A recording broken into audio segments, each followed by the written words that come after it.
선생님, 높이뛰기 수업 어떻게 하세요? 저도 높이뛰기 수업이 가장 부담스럽더라고요. 일단, 체육 용구 설치하기 힘들잖아요. 그리고 더 부담스러운 건 너무나 반복적이고 기계적인 과정으로 학습을 하니까 아이들이 지치고 그리고 재미없어 하더라고요. 그리고 일단 높이뛰기 수업은 성공 가능성이 좀 낮아요. 제가 여태까지 교사를 해보면서 느낀 건. 그래서 오히려 학생들에게 실패감을 좀 심어주는 경우가 많고, 그 다음에 기능 위주로 접근하면 재미없다고 제가 말씀드렸잖아요. 물론 이제 기록을 적어 나가면서 기록이 향상되는 과정을 느끼면 재미있을 수 있어요. 근데 어쨌든 저는 기능보다는 좀 재미있게 학생들이 높이뛰기 수업을 좀 했으면 좋겠다. 이 초등체육의 목적이 스포츠를 좋아하게 만드는 거잖아요. 이 기능 향상은 그 이후에 중등에도 보니까 높이뛰기 수업을 하더라고요. 그래서 기능 향상은 좀 중등에 좀 맡기고 우리 초등은 좀 높이뛰기를 재미있게 해보는 게 어떨까 생각을 해봤습니다. 그 다음에 잘 넘는 어린이가 제가 보니까 경험적으로 가입뛰기로는 그 허벅지 약간 높은 부분 대부분 평균적으로 그 정도 넘고요. 그 다음에 배면뛰기는 허리 높이 정도 보다 약간 높은 정도 잘하는 어린이가 그 정도 높은 넘는 걸 봤어요. 그래서 저는 나중에 또 말씀드리겠지만 그 높이는 요 정도만 설정했습니다. 너무 무리한 걸 요구하지 않을 거고요. 그 다음에 넘는 방법이 정해져 있지 않다고 봅니다. 우리 포스베리 배면뛰기도 그 포스베리 선수가 넘는 방법을 한번 바꿔볼까요 해서 그렇게 된 거잖아요. 그래서 우리가 뭐 가이뛰기 배면뛰기가 교육과정에 소개되어 있지만 저는 여기 그 허벅지 높이와 허리 높이 그 정도를 어떻게 넘든 학생들의 그 넘는 방법을 존중해 주려고 해요. 그래서 뭐 창의성도 좀 고려해야 될 것 같고, 그리고 아이들이 좀 협의해서 그 문제를 해결할 수 있게끔 수업을 설계해 보려고 하고요. 그 다음에 제가 막 이래라 저래라 하기보다는 주도성을 학생들에게 주려고 해요. 그래서 학생 스스로 문제를 해결하게 하려고 합니다. 그리고 약간 게임적인 요소를 넣어서 재미있게 높이뛰기 수업을 하려고 합니다. 첫 번째 시간에는 0단계와 1단계를 해보려고 합니다. 0단계는 학생들 반 전체에게 일종의 문답법으로 접근할 거예요. 해결 방법을 찾아라. 그래서 높이뛰기 지주에 뭐 점프 밴드를 이렇게 낮은 높이, 중간 높이, 높은 높이 이렇게 세 가지 순서대로 이제 제시를 할 건데, 얘들아 요거 낮은 높이 어떻게 하면 넘을 수 있을까? 의견을 물어봐요. 그러면 어떤 학생이 이렇게 넘을 수 있을 것 같아요. 그러면 너 한번 나와서 넘어볼래? 모델링을 합니다. 그러면 이제 얘들아 요거 괜찮을까? 전체한테 물어봐요. 그럼 동의하면 시도해 봅니다. 전체 다.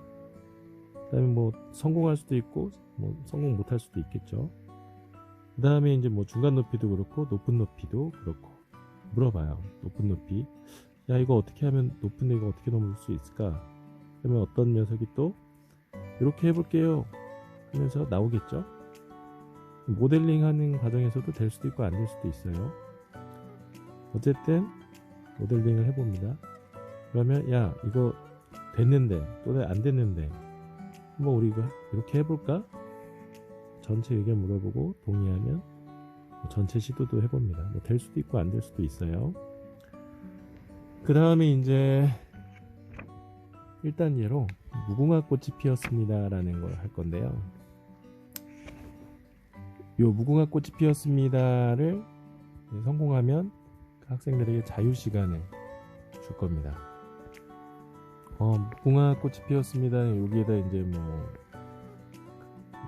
점프밴드나 뭐 고무줄 설치를 하고서요, 뭐 낮은 높이, 중간 높이, 약간 더 높은 높이, 물론 차례대로 이 교사가 무궁화 꽃이 피었습니다 하면 아이들이 이제 다가오는 거예요. 다가와서 어느 정도 이제 도착했을 때 제가 무궁화 꽃이 피었습니다 하는 동안 또 이렇게 넘겠죠. 뭐 낮은 높이는 쉽게 넘을 거고 좀 더 높아질수록 좀 넘기 어려울 텐데, 어쨌든 요걸 이렇게 넘으면 통과한 어린이들은 자유시간을 줄 겁니다. 물론 이제 통과 못한 어린이들은 한 번 더 무궁화 꽃이 피었습니다를 할 수도 있겠죠. 요거 이렇게 통과하면 자유시간 주는 거를 다음 차시 수업에서도 계속 일관성 있게 줄 거예요. 일종의 보상입니다. 그 다음 시간에는 요 2단계, 3단계를 할 건데, 항상 시작할 때는 해결 방법을 찾아라 라고 할 겁니다. 이때는 제가 이제 허벅지 높이 정도의 그 점프밴드를 지주에다 걸어 놓을 거예요. 저는 이제 가이뛰기를 유도한 건데, 4명이 한 조가 돼서 3분 정도 해결 방법을 찾아봅니다.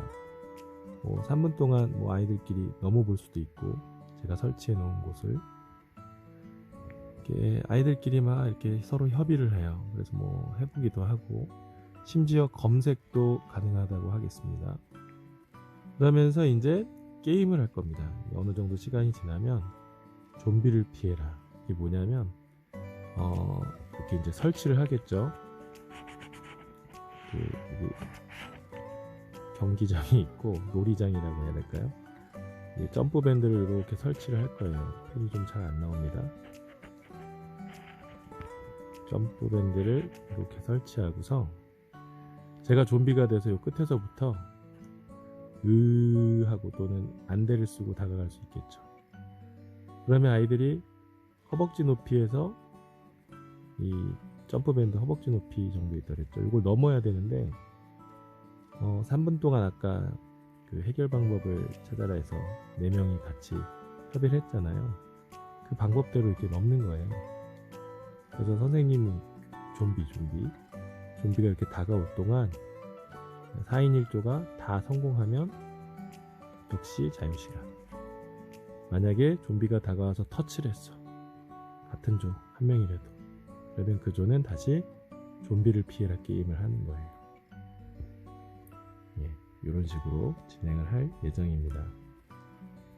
아이들이 더 생각할 시간 주세요 하면은 중간중간 생각할 시간, 연습할 시간을 줄 수도 있겠죠. 이제 세 번째 시간도 마찬가지예요. 4단계, 5단계인데 0단계는 아닙니다. 역시 마찬가지로 좀 허리 높이의 그 점프밴드 가로대를 설치합니다. 허리 높이 정도. 그래서 학생들에게 야, 이거 어떻게 넘을 수 있을까? 한번 해결 방법을 찾아봐라. 이번에는 2인 1조로 저는 이렇게 해결 방법을 찾아보라고 할 것 같습니다. 5분 동안. 그럼 아이들이 의견도 서로 나눠볼 거고, 제가 설치해 놓은 곳에 가서 한번 해보기도 하고 그러겠죠. 시간은 더 줄 수도 있고요. 그러다가 이제 어느 정도 시간이 다 되면 이제 2인 1조로 한번 이제 시도하게 합니다. 자기들이 탐색한 걸 바탕으로. 그래서 성공하는 팀이 있겠죠. 또는 성공하는 학생이 있을 거예요. 사실 여기에서는 이제 배면 뛰기를 유도한 건데, 꼭 배면 뛰기를 하지 않을 수도 있어요. 점프해서 낙법처럼 넘을 수도 있을 것 같아요. 그래서 어쨌든 그 성공하는 학생들이 나오면 그 학생을 선생님으로 임명하는 겁니다. 그래서 야, 한번 네가 학생들 좀 가르쳐줘라. 그래서 나를 따르라. 내가 바로 높이뛰기 요리사. 이런 식으로 네이밍을 해서 학생들이 학생들을 가르칠 수 있게 한번 해보려고 합니다.